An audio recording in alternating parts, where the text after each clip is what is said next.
বৃত্তিত মোৰ লাজ নাই, বৃত্তিত মোৰ লাজ নাই। চিধাকৈ নকলেও বেকাকে হ'লেও ক'লোঁ। ভাৰতৰ 135 কোটি জনতাৰ মাজৰ অৰ্থনীতিৰ নিম্ন মানদণ্ডত পৰা এজন সামান্য মানুহ মই। দৈনন্দিন জীৱন বুলিলে খেতিডৰাৰ বাহিৰে মোৰ আৰু একোৱেই নাই। অৱশ্যে চাকৰি এটাৰো সন্ধান মই নকৰা নহয়, কিন্তু আজিৰ সমাজত যিমানহে ভিৰ, তাতে আকৌ শিক্ষাতকৈ বেছি ৰঙীন কাগজৰহে জোৰ বেছি। আমাৰ ককাৰ দিনতে সাজি থৈ যোৱা আমাৰ প্ৰজাটো, সেইটোৰো বেৰবোৰ লাহে লাহে খহিব ধৰিছে। ইফালে আকৌ ধান বিক্ৰী কৰি যিমানকণ টকা পাওঁ, মাহেকীয়া ৰেচন কিনি আনোতেই শেষ।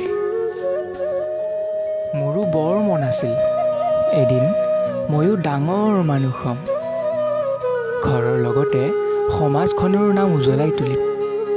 কিন্তু কি কৰোঁ, দুখীয়াৰ জীৱন। সেয়েহে মোৰ মত, পকেটত নাই টকা, কিন্তু সপোন অশেষ।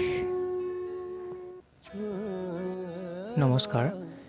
দুখীয়াৰ জীৱনৰ ওপৰত আধাৰিত এই কবিতাটিৰ জৰিয়তে কোনো ধৰণৰ বিবাদ বা কাৰোৰে মনত আঘাত সৃষ্টি কৰিব বিচৰা হোৱা নাই, গতিকে কোনেও যাতে গাত পাতি নলয়। ধন্যবাদ।